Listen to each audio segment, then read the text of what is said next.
It is the return of Wales' own Poppins, making that second time out in the UFC. And if you look at it, she is a big-time fighter, taking on Elise Reed, the former Cage Fury strawweight champion. And for Elise Reed, she didn't have many fights to get there. I know you look at it, 7-0 as an amateur, 6-1 as a pro. The lone loss in a short-notice debut, up a weight class against Sijara Eubanks. If there was a deck of cards, all of them, including the Jokers, were stacked against her in that one. She was taken down early. She was finished in that fight. And it's kind of crazy when you look at it for Elise Reed, because one win that she has on her record, it's controversial, but against Jasmine Jasudavicius, where she's able to get the win by split decision to win that belt with Cage Warriors. And oh, by the way, what was the record in that fight? 1-0. And for Elise Reed, her pro debut was against somebody named Rebecca Brigman. You might otherwise know her as Orion Star. You can look it up, as they say. But she gets the win there with Bellator. She gets the win over Jasmine Jasudavicius, a win over Jillian DeCourcy that you see out there on Twitter all the time, judging fights, so on and so forth. Very active in the Twitter community. And a win over Hillary Rose that's been UFC adjacent for a very long time. She has a win over Glory Watson, who's a big prospect locally in the Bangor area of Maine.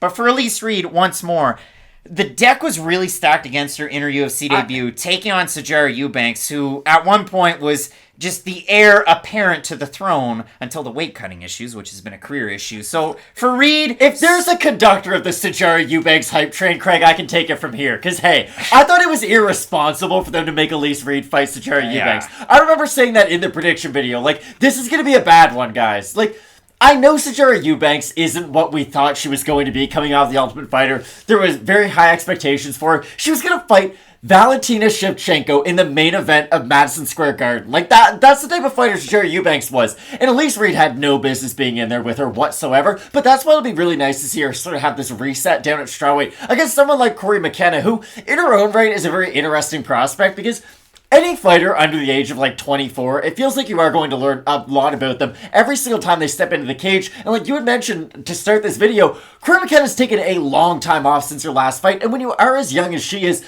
are we going to see a brand new, completely reinvented version of McKenna? Are we going to see a very similar one?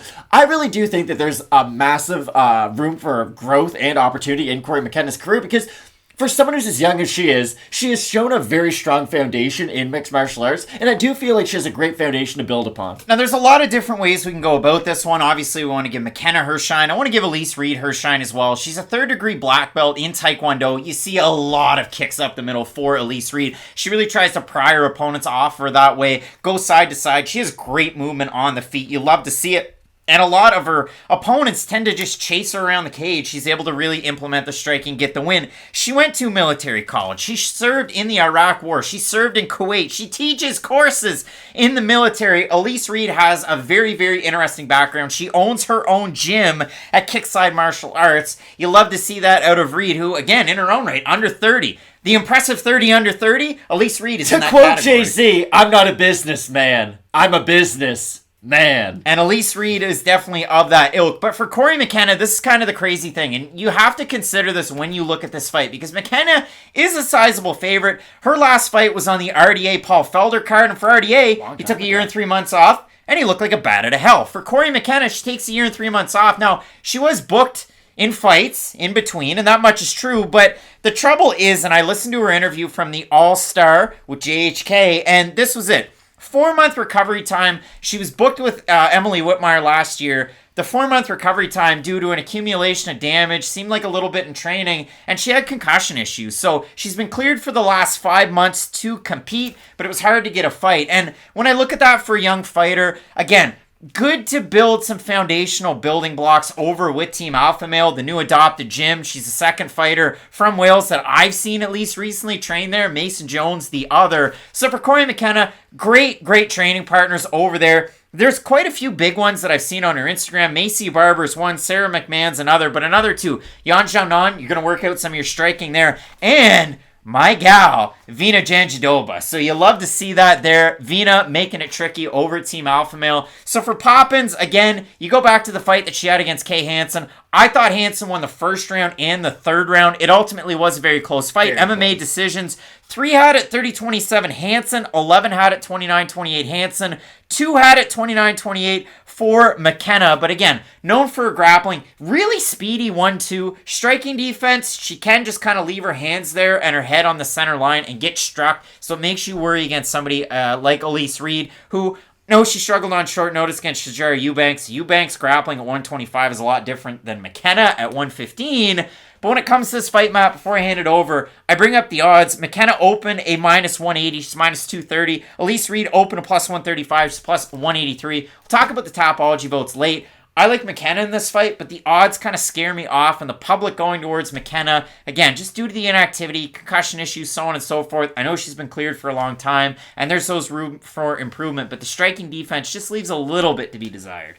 But I don't think Elise Reed's like comma-worthy. I can't believe I said comma-worthy as enough. I was going to say Chaos Williams, and then I got confused midway through. She's not like a Chaos Williams who can end your night like that. So that's why I don't worry about the striking defense as much for Cory McKenna in this matchup. If she ever gets up to fight like Marina Rodriguez, then yes, that's a conversation that we definitely need to have. But the thing for McKenna, I agree with you. Shajara Eubanks is a much different kind of grappler, especially at 125. But if I'm Cory McKenna, I'm watching that fight with an awful lot of confidence going into this one against Elise Reed. The difference will be, though, her ability to get the takedown is going to be a lot different than Shajara Eubanks, because Eubanks can get takedowns from the clinch and from more of like the around the waist positioning, single legs and double legs, whereas McKenna struggles a little bit more with those clinch takedowns. I look at her, she goes for a lot of trips, a lot of single legs. It is good wrestling because she can chain multiple different styles together, which just kind of speaks to how high level her grappling is.